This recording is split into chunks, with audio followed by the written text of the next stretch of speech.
Hey guys, what is going on? Today we are looking again at the state of the ladder, kind of 4 days before, 5 days before PTR comes out, right? We're going to see, what's been happening. Well, what does the ladder look like right now? What's the data look like, as everyone's interested in? Obviously, you can find this article in the comments. It's made by the absolute hero, Gibbs. He's an absolute legend.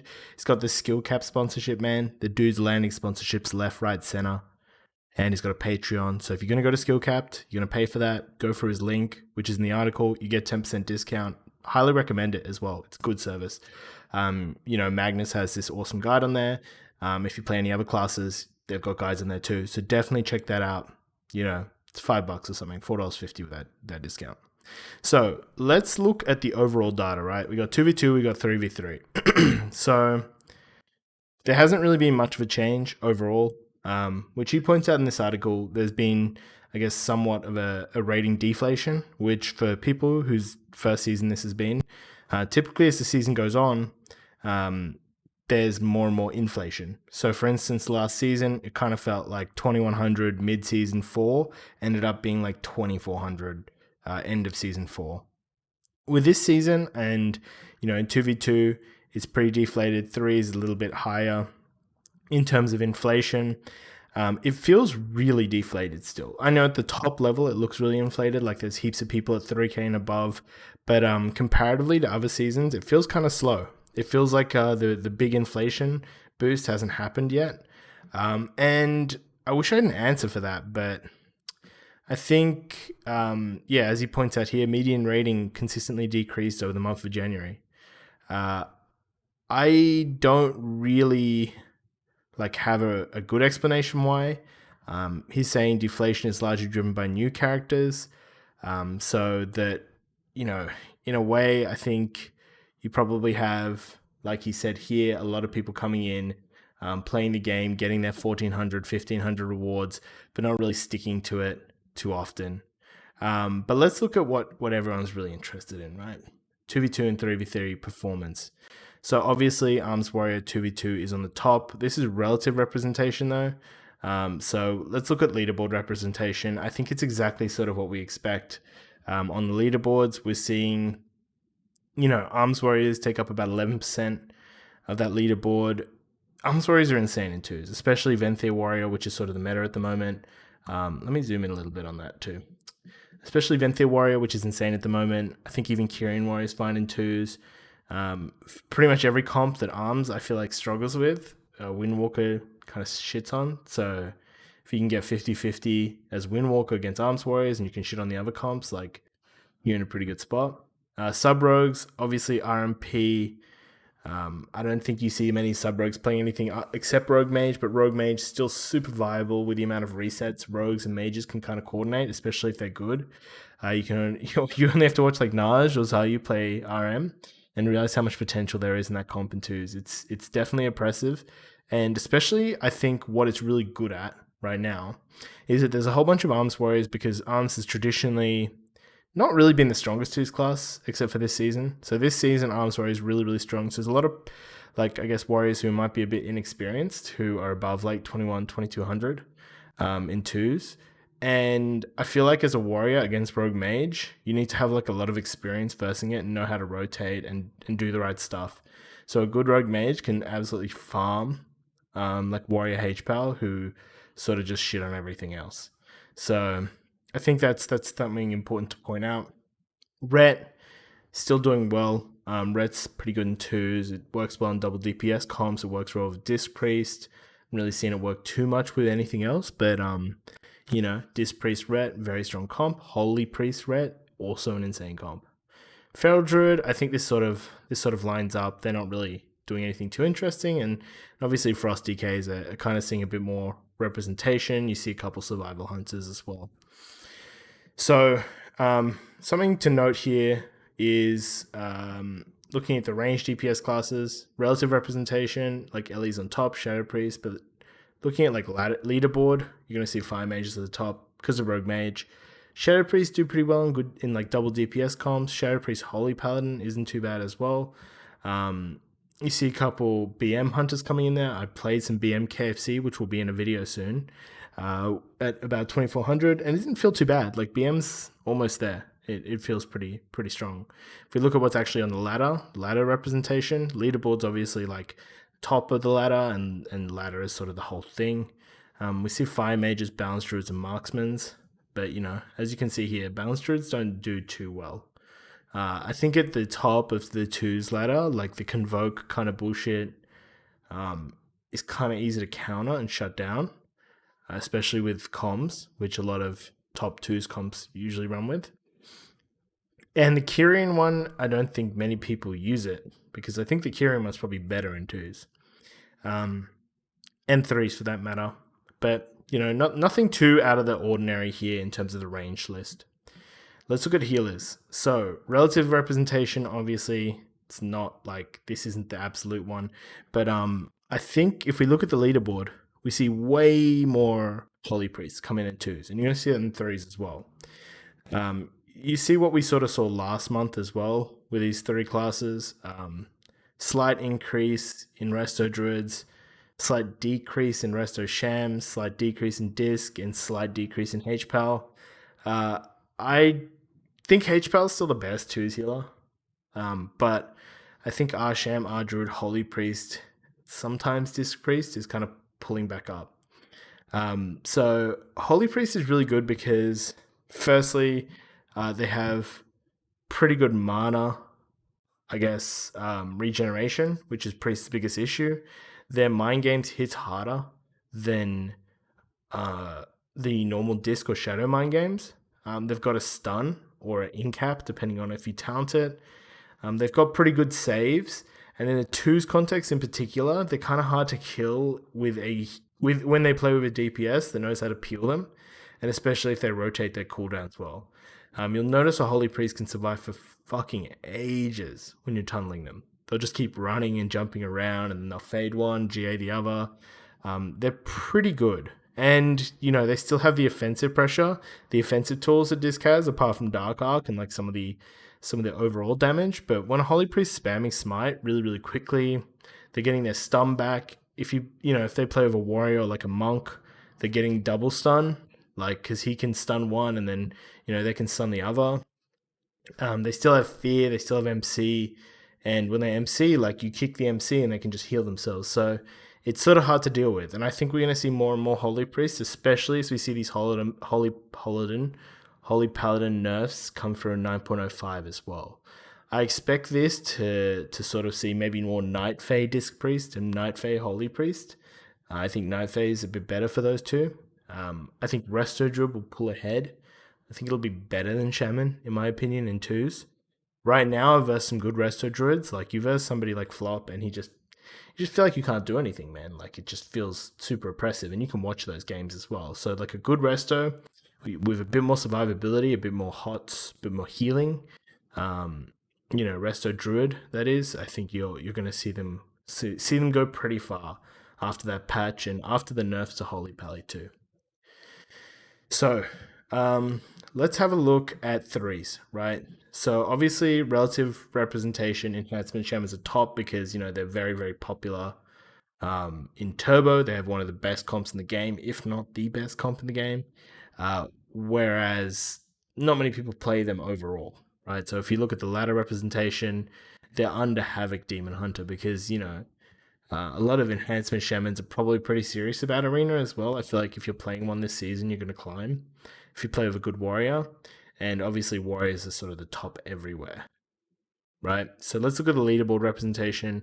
Warriors, Reds. I think this is pretty clear. Warriors have probably the two strongest comps in the game right now, which is Ret Warrior, Turbo, and to be honest, they feel like probably the best designed melee in the game with the amount of utility and damage they can put out. If this Exploiter buff comes into live, I think Warriors are just going to be insane. They're just going to be so broken and they're going to get gutted. But, like, hopefully they just nerf it, but I can just see the amount of rage on forums already, and I feel like Blizzard might overreact to that. Rets, I think Rets are pretty good because of Ret Warrior.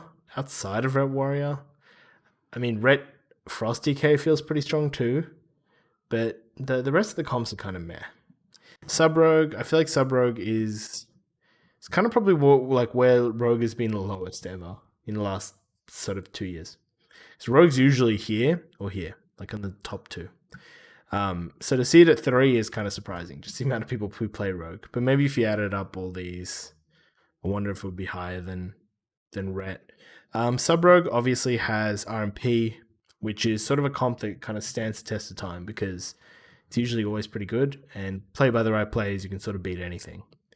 I think it's just harder to play than it used to be. Like, I have to kind of remind people that RMP last season, for the most part, for a lot of people, was sort of between 2400 and 2800. I guess it was pretty easy, you know, just like kidney shot, get a couple cooldowns, reset, kidney shot, bust, you know, rinse, repeat. And then at the start of this season, up until sort of the first mage nerf, I feel like it was super straightforward as well.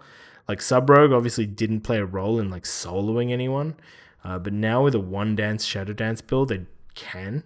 And the movement towards Night Fae, they can reset easier. Sorry about that. So generally, I think Sub Rogue is like was pretty OP in the comp that it was in because of mages. It's not like the exact class was OP. It was just the RMP pre-mage nurse was kind of insane. Same with WMP and like pretty much every mage comp, right? So Sub Rogues, please don't at me. I'm not saying you guys like broken out of control. But that kind of makes sense where you are on the leaderboard. Windwalker. I think Windwalker's interesting because if I was to remake this as like, maybe this is an idea if Gibbs is watching this. If I was able to like flag the amount of complaints, right? Well, what class is the most complained about on like the Reddit, whatever the fuck it's called, Reddit, you know the one, the PvP one, the forums and like Discords, I'd say Windwalker Monk is like 1 or 2 with Ret, right? In terms of the most complained comps. But then when you actually see the representation, it's got an increase in ladder representation, but leaderboard representation, it's still 7.54. It's kind of strong in like Fire Mage Windwalker. Like that's obviously a good comp, and so is Walking Dead and Ret Warrior to an extent. Sorry, Windwalker Warrior to an extent, but I don't feel like Windwalker is that like insane. And with a PTR, I think they're going to go even further down. I don't know if they had to make those changes to the PTR. I feel like good Windwalkers are hard to kill because they kite and use their kit well. Bad Windwalkers die straight away. You know, if you ever saw my Windwalker, you'd see that. I die straight away. So it felt like they were strong when you were playing them well and really bad when you were playing them poorly. Obviously, the burst is hard to deal with, especially if you're a new player. You know, you don't respond instantly to Zuen, you don't do XYZ, you don't respond or watch their stuns, in caps, ROPs, all this kind of stuff. It does punish newer players, but I think as you go higher, Windwalkers are probably really are quite hard to play because you can get punished really easily for any mistake. Whereas on a warrior or a ret, you don't get punished that much for making a mistake. You know, you make a mistake and maybe it's huge, but you burn Trinket by accident as a warrior or a ret. A lot of the times you're just fine. You know, you just kill them. Whatever. Enhancement Shaman, great in turbo, kind of meh anywhere else except unless it's with Windwalker Monk. Frost DK, I think Frost DK is going to be really, really good as time goes on. You're seeing way more of them come into the leaderboard, you know, plus 0.52. TSG feels really, really strong. So does Walking Dead. So does Ret, DK. I feel like they play this support role with this insane burst in like 5 seconds, but then their support utility is still really high. You know, they can grip, they can Dark Simulacrum, they can stun, IBF, kite, have Chains of Frost on everyone, be really, really annoying. And then every minute or whatever the cooldown is on Sleet and Stun, I think it's a minute, you know, it's like the most terrifying thing in the world. If you get triple gripped, you know, with when they play with a Windwalker or a Warrior, it feels awful. Especially even a Ret, you know, your healer just starts to melt. There's not really much you can do about it. And I think it's good. I think that's a fun playstyle for them. I'm glad DKs are starting to see more representation and more play because I think they were really bad at the start. I think the rest of these sort of make sense. Feral Druid, really only has jungle, kitty cleave to an extent, but I think kitty cleave's a bit worse with the paladin nerfs. Demon Hunter, I think we know why Demon Hunter's not very good. Fury, Unholy, DK, yeah, these all make sense. Ranged. So let's look at leaderboard. Fire Mage is still the top, but it's dropped down by 1.21, minus 1.21, which is pretty considerable. I think the Fire Mage nerfs have made them like not the most dominant thing in the world, and Shadow Priests are still sort of staying strong to where they were, kind of in the same position. I think Shadow Priest is really versatile, and their kit sort of can withstand the test of time. As we see less and less melee cleaves, especially with like more druid caster comps. Next patch, the warlock is getting their demon armor buffed. A lot of melees are kind of getting gutted a bit, like windwalkers and reds are getting a nerf. Warriors, I imagine, will likely get a nerf too. You're going to see Shadow Priest, I think, maybe go up because they're pretty good with all the comps getting stronger, and they're pretty good against a lot of the comps getting stronger. They have that nice control. They have the ability to mass dispel, and when they don't have melee cleaves bursting them, they can really get a lot of damage out. Balanced Druid, I think this sort of makes sense. I think Balanced Druids are sort of playing, like the top ones are playing better than they were before. Like it seems like people are learning how to play Kyrian better, but even learning how to play Night Fae better. Sort of working around that Convoke and just holding it as this sort of oh shit button sometimes, which is really powerful. Elishams are nuts. Like, I don't know why more people don't play them. They're so strong and they're so good. I think this is definitely something that's still sleeper strong. Especially when I talk to low-rated people who feel like this is fine, this is insane, this is insane, this is insane. Like, it feels like Elisham is just sleeper OP. Marksman is a bit meh. Only has really like one or two comps they can play in Aflock, It's Aflock. I think it's just going to get better as time goes on, though, so I wouldn't really worry too much. Healers. Obviously, we're seeing way more Holy Priests. Most Disc Priests have even are starting to switch to Holy Priest. And Holy Paladin is going to see this huge drop, I think, in the next couple of weeks. Maybe I'll be wrong, because everyone said fucking the first season of BFA Holy Paladins were going to suck. So I could still be wrong. I don't think they're going to be gutted. I think they might just be like equal. I think maybe they'll still be the most popular healer just because everyone plays them. But maybe you'll see this go to like 9% leaderboard representation. I feel like you'll see Disc Priest kind of stay the same. And then Resto Sham, Holy Priest, Resto Druid picking up sort of where Holy Paladin's like dropping off. Holy Priests are really good in a lot of cleaves and caster cleaves. I feel like they've got a lot of comps, and still they're not like really played at the top level perfectly because it's a relatively new comp. So I think as people get better at them, like the general populace becomes better at them, you're going to see them go up and up because they do have a strong kit. I think Resto Druids, obviously, they're getting a bit of a buff, but all Necro Lord classes are getting stronger with a Fleshcraft buff. So I think you'll see that. I don't really see Mistweaver changing. I don't think the buffs to them are enough, and I don't know what Blizzard's doing about Mistweavers, man. Like, this just seems ridiculous. Just throw them like a buff on, like, just make Fort Brew 1.5 minutes again or whatever it is. Give them another defensive or something.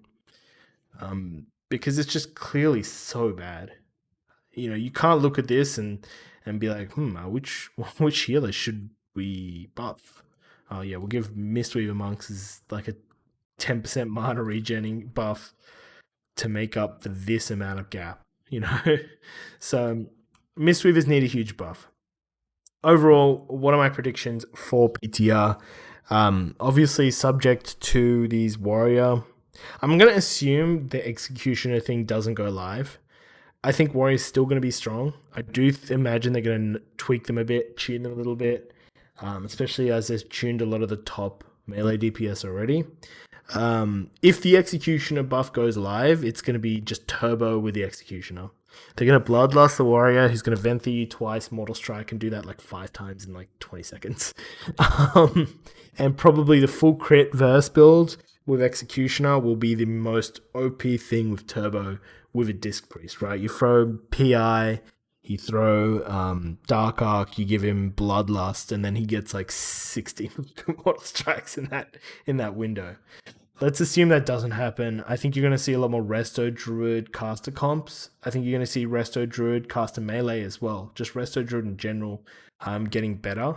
And that's going to reward a lot of the people who've stuck with Resto Druid in the last 4 months or whatever it's been, about 4 months. I think this is always something that I tell people who are playing something non-meta and they're like, should I re-roll? And I'm like, you can re-roll, but I wouldn't stop playing that class. I think it's still important to play the class that you're better at because this kind of thing swings around all the time. I don't even think it's necessarily Resto Druid's becoming stronger because of the buffs, but maybe it's just the other, like Holy Paladins in particular, becoming worse. And Disc Priests, like Resto Druid's Disc Priest pretty easily in the majority of comps they play. And maybe Shaman like goes up because Shamans are pretty good against Druids. Who knows? In terms of the melee cleave meta, I don't really see many changes. I don't know how the Divine Toll, how much that'll affect Holy Paladin and Rets yet in like an exact number. I think maybe a lot of Holy Paladins will opt maybe even for Venthyr or Night Fae as an alternative to Divine Toll, because both of those were pretty good beforehand. And then with a nerf to that, you'll see, I think, a lot of benefit coming out of Night Fae. And I think Night Fae and Venthyr are pretty cool aspects of Holy Pally. But overall, I think in terms of ranged, I don't see this changing too much. Maybe you'll see more Afflocks and like more Elishams push up because of Afflock Elisham being a really strong comp. But yeah, I think that's sort of my views at the moment. We'll have more videos when PTR comes out and talk about it the first week. Again, shout out to Ludus Labs. Check him out. If you're going to get skill capped, go for his link. All right, guys, have an excellent weekend and take it easy.